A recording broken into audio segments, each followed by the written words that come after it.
Imagine planning the perfect getaway.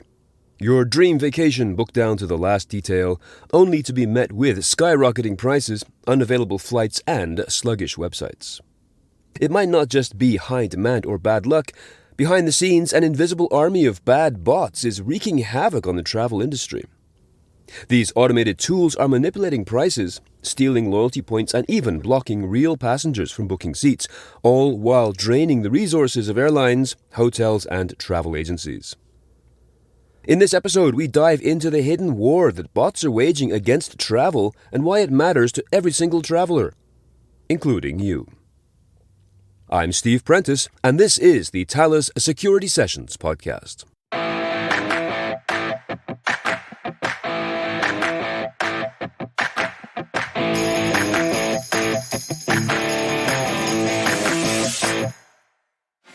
To help us see through the maze of bad bots and to analyze the findings published recently in the Imperva Bad Bot Report, it is my pleasure to welcome Grainne McKeever, Senior Product Marketing Manager and Cybersecurity Specialist at Imperva, a Thales company. Grainne, welcome to the Thales Security Sessions podcast. Thank you, Steve. It's a pleasure to be here. So we're talking primarily about the Bad Bot Report, focusing on the travel industry.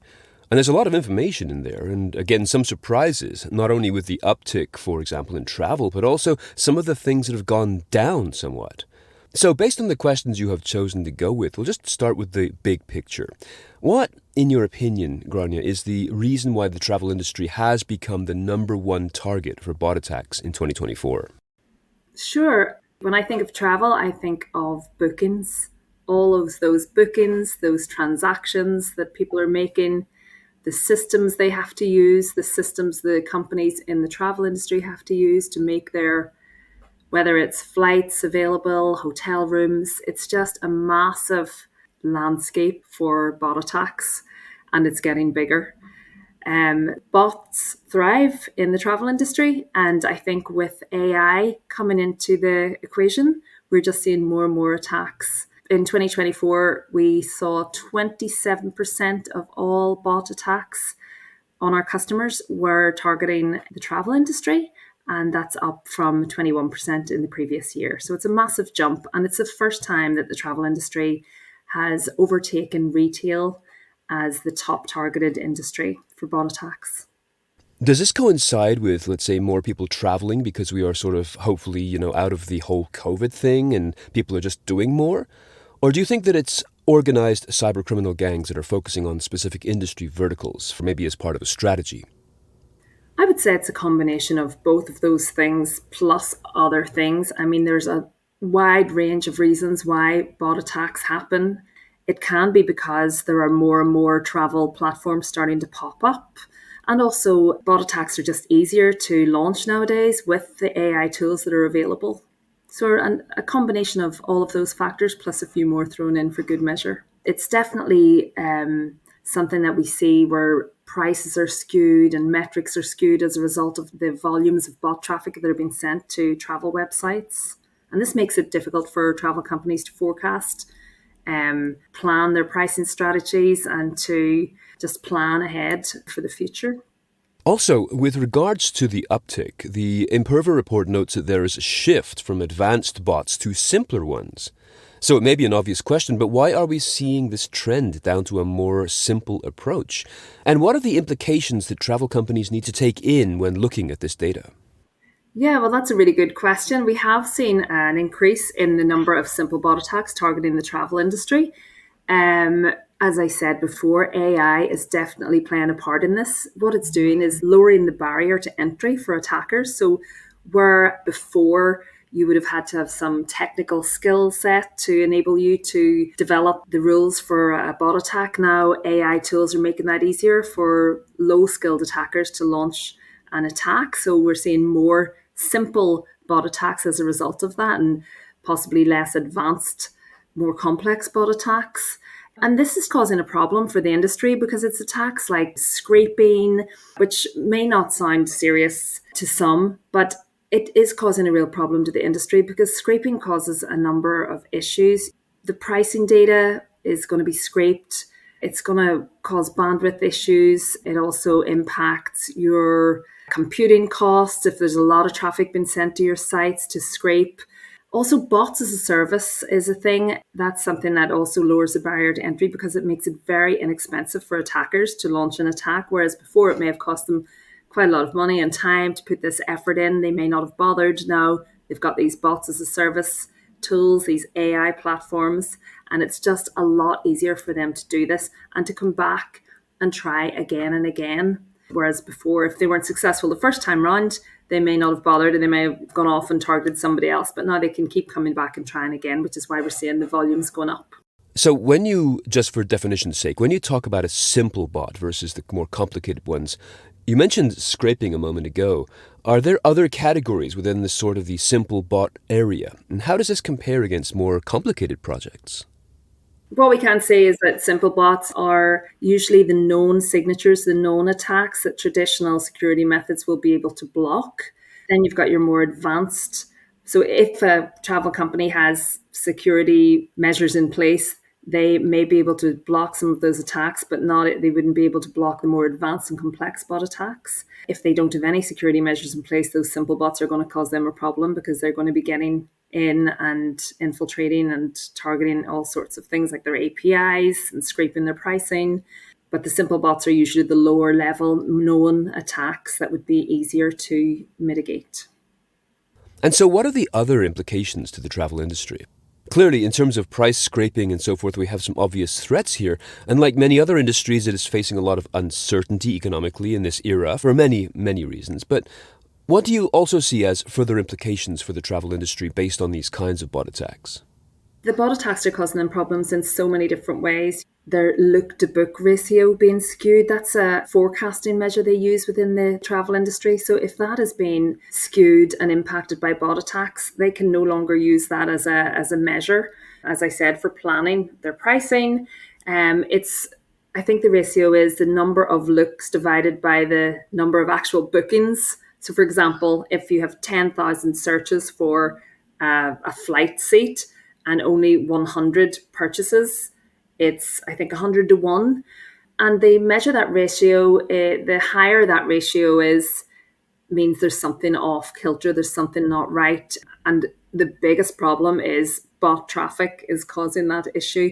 I mean, there are other things that cause it to be off. I mean, for example, they could be targeting the wrong customer personas with their marketing campaigns and getting a lot of people who are just looking at the flights and not booking. I'm talking about flights a lot. We're also, in the travel industry, it could be anything. It could be hotel rooms, it could be tickets on train travel or anything like that, any number of things. But if we think about flights for now, that's how they measure and forecast, and bots are really skewing that for them. Other things that impact it, as I said, are, targeting the wrong people, or, for example, you go on and you look at a flight and you think you like the price, and then you realize that there's seats to pay for and baggage to pay for, and then you come out. So they might go in and analyze what their strategy is and look at that again. That ratio gives them an indication of, do they need to change something up? But if bots are attacking their site, or attackers are sending lots and lots of requests to a site, it's difficult for those organizations to conduct their business as normal. It sounds kind of like a DDoS attack, right? It's like simply a lot of requests hitting their servers at the same time and skewing the data. Yeah. In some ways, sometimes bot attacks are DDoS attacks, where it's just a lot of automated traffic that can impact your performance or completely take your site offline, depending on the severity of it. One of the specific areas I wanted to clarify here is this notion of seat spinning bots. Now, is that related to what you just described, or is that something different? It is related. It's not 100% correlated, but it is related. I mean, it's seat spinning bots. We always have to remember there's always a human behind any bot attack, because I think sometimes you can think these bots are doing this themselves. There's always a human behind it. So there's always a motivation behind it. And when we think about seat spinning is whenever an attacker uses bots to book out seats, but not go through with the purchase transaction. So they've blocked these seats. They're not available for other customers. This impacts the airlines in lots of ways. They lose that business, because if you're looking for a flight and it's not available, you go elsewhere, and then they make them available later, but it's too late. You've already lost that revenue. You may have lost that customer for good because they may have found a preferred provider. It impacts their look to book ratio as well, and their infrastructure. It could slow down the system if there's lots of traffic being sent at the same time. So it impacts their business in lots of ways. But there's always a human element to it. And it could be just cyber attack for the sake of a cyber attack. There is such a thing as cyber hooliganism, cyber vandalism. You'll have heard all those terms. There are attackers out there who just disrupt for the sake of disrupting. And this could be one of the methods that they use. So what choice do travel organizations have? What can we look at in terms of potential powers to fight these kinds of activities? Yeah, there are plenty of ways. There are plenty of things that travel companies can do to stop and prevent bot attacks. They're not going away anytime soon. AI is just going to make them even more of a problem. So travel companies should look at having an advanced bot protection solution in place first and foremost. Make sure you've got an advanced mitigation strategy in place. Okay. Continuously monitor your traffic, look for any anomalies. One of the things that's recommended in the Bad Bot Report is to define your baseline. What is normal? Define what are normal patterns of behavior, whether that be based on the geos that the traffic should be coming from, the volumes of the traffic you're expecting. And if you see any anomalies or sudden spikes or dips, that could be indicative, or a lot of traffic coming from a geo that you don't normally get traffic from, that could be indicative that this is bot traffic. So there are lots of indicators like that.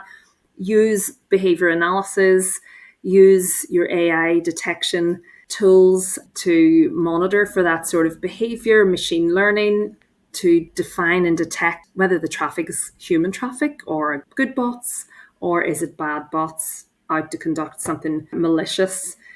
Honeypots is another mitigation strategy that is used sometimes to determine whether the traffic is bad bot traffic or human traffic, because that's when false buttons or URLs are put in place that normal legitimate traffic wouldn't go to, but the bot traffic does go to, and then that's it. It enables you to determine that that's bot traffic and you can block it. So there's a number of ways you can do it, but one of the most important ones I would like to mention here is to protect your APIs.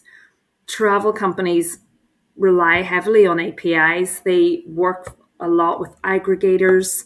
If you think of the booking platforms that we all use when we're trying to find a hotel or sometimes trying to find an entire holiday package, you might use an aggregator. And they are all dependent on APIs and contractual agreements with travel companies to share data with one another. And they're the target, they're a top target for bots as well.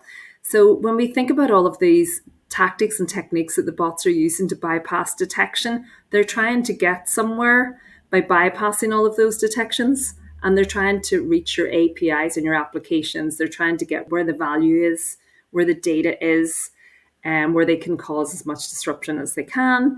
So just make sure that your APIs are protected. That's a great piece of advice. One of my other questions in this threat types area is got to be about loyalty program fraud.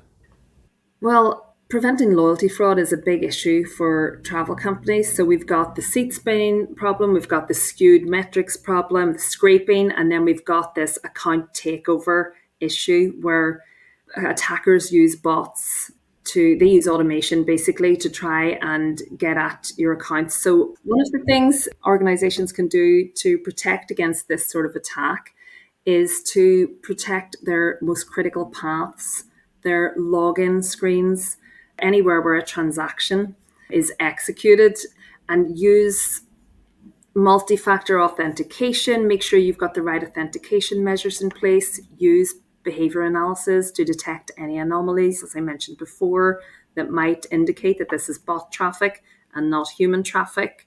We hear about credential stuffing, where attackers use stolen credentials to try and find out if they can use them for account takeover. So the two go hand in hand.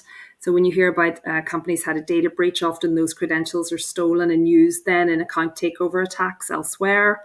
And the travel industry is a target for this because they often have the airlines, the hotels, they all have these loyalty programs where their customers can build up points and rewards. And the attackers get hold of those accounts, they can exfiltrate that data or take that all of this at the end of the day is going to cost those companies a lot of money because they will have to front that.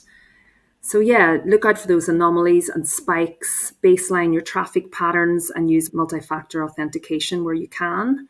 But yes, preventing loyalty fraud is a big issue, a big challenge for the travel sector. Two interesting things coming out of what you're describing here. The number one is, once again, sadly, how humans are the weakest link in any security chain. And just again, whether it's a matter of losing login data or not using MFAs. I mean, so many organizations aren't sufficiently putting MFAs or any other kind of passkey type technology in place. But also the good thing you're mentioning, I think, is that at the same time, AI that can create some of these problems is also being used to do that kind of anomaly detection. Yeah. So we can turn to that at least. Yes, it's a double-edged sword, if you like.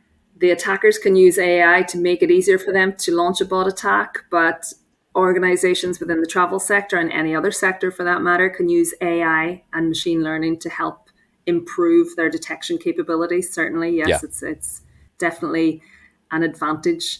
The problem is that you have to be one step ahead of the attackers at all times because AI is making it possible for them to come back again and again and improve and hone their technique to be successful. So you need to be one step ahead of them at all times with your security techniques to make sure that you don't let them break down the barriers. Yeah, which is the central strategic prerogative, to stay always one step ahead, regardless what that costs. Yeah.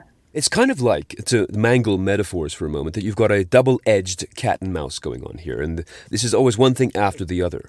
And I could imagine, maybe I'm wrong here, that travel agencies generally are not high-margin organizations, not a lot of spare cash to invest in these kinds of things. Well, you've got your smaller travel agencies and then you've got your huge organizations who are probably more likely to have an advanced mitigation strategy in place. Yeah, good point. But your smaller outfits may not be as well protected. And the problem there is it would only take one big scraping project or one huge account takeover effort that could take them offline completely or possibly put them out of business if they end up having to pay costs as a result of an account takeover or data breach because of an API attack. So for those organizations, it is important also to have the right mitigation strategies in place. I would mention here that Imperva is actually partnering with one of the big leading global distribution systems that travel companies work with to manage a lot of their bookings and all of their operational platforms. Mm-hmm. We're partnering with one of the global leaders to offer our best-in-class application security tailored to the travel industry. So for those smaller and maybe mid-sized travel agencies and travel companies, that will be an option for them to have that really, industry-focused cybersecurity capabilities available to them. Excellent. So you're pooling the risk. It's kind of like insurance in a way, right? I mean, you're providing the sort of larger scale risk mitigation for smaller organizations.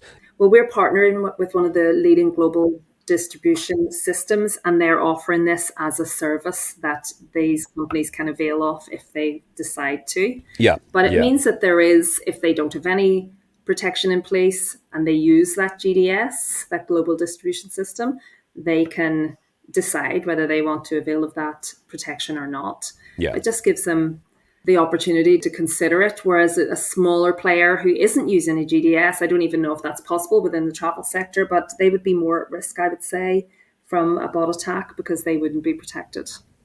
So we're going nicely through our collection of questions here, and one of them was to be like a kind of a side question to put in here about CAPTCHAs. I'm not sure whether this is even relevant to bring this in, but in my experience, a lot of people find CAPTCHAs to be kind of annoying. In your experience, is this something that is still relevant to the security industry, or are bots just good at bypassing them as well? Is it an aged or a dated technique, CAPTCHAs, for securing a website? Well, I wanted to say yes and no, okay? Because yes, it's a bit of a dated technique and bots are becoming smarter and learning how to bypass CAPTCHAs. But we ran a poll as recently as yesterday on a webinar, the question, what is your primary method for blocking bots? And the highest answer was CAPTCHA. Wow. So people are still relying on CAPTCHAs as bot mitigation strategy, and it should never be your first line of defense because bots are just becoming smarter. They're able to bypass CAPTCHAs. And there are other ways of detecting whether it's bot traffic that, I would recommend that organizations put, a more advanced mitigation or take a more advanced mitigation approach, make sure that they're leveraging monitoring and detection using those machine learning anomaly detection techniques I mentioned before. They can leverage adaptive CAPTCHA. They can leverage dynamic rate limiting, and all of these things will help them to detect whether it's bot traffic before it gets to the stage where it bypasses the CAPTCHA altogether. We still recommend CAPTCHAs for outdated browsers, for example. If you see traffic coming from a browser that's over 2 years old, I think we recommend that you use the CAPTCHA to try and detect whether it's bot traffic or not, but it shouldn't be your only line of defense. Right, so that is really an interesting point there. So we've now covered to some degree the financial toll of this activity on the travel sector, both directly and indirectly, and smaller business versus the large ones. So looking to the future, it's obvious that the criminals aren't going to go away. But do you have any other insights, either your own or things we can derive from the report that may help guide people over their plans for the next few years? Yeah, I would say, just again, ensure that you have an advanced mitigation strategy in place. Bots are just going to become more prevalent. Bot attacks are going to grow in volume. AI is going to lower the barrier to entry even more. What we've seen last year the report covers 2024. That was just the beginning. We're going to see an increase in those same patterns, more and more bot attacks as a result of AI tools being available. So tighten up your security strategy. Also, your defenses will need to adapt to stay ahead. What we talked about with the cat and mouse game, the bots are going to be smarter because of AI and machine learning. So your detection capabilities, you need to use security techniques that stay ahead of the bot attacks. I would see in the future there are probably going to be tighter regulations around the travel industry because they are becoming such a top, highly targeted industry for this type of attack. So I would imagine that there might be tighter security regulations around your security measures that you have in place. Certainly where it comes to bookings and customers and transactions and data and account takeover and all of those sort of areas where personal data is involved. Is there anything else, Grainne, that we have missed in our conversation today? This has been filled with information already, but anything else people may need to be aware of, including, of course, where people can find a copy of the report or any other points or warnings you wish to share with us? No, I think we've covered everything. The Bad Bot Report is available to download from our website at www.imperva.com. And we also have some interesting infographics coming out soon as well. So if you look out for those on our social media, on our LinkedIn platform as well. That's everything. So, Grainne McKeever, Senior Product Marketing Manager and Cybersecurity Specialist at Imperva, a Thales company, thank you so much for joining me here today on the Thales Security Sessions podcast. Thank you very much for having me on. It was a pleasure. Remember, if you like what you hear, be sure to subscribe and tell a friend or a colleague or a client or all of them about the Thales Security Sessions podcast.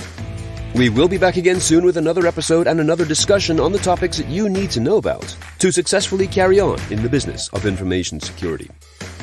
Until then, I'm Steve Prentice. Thanks for listening.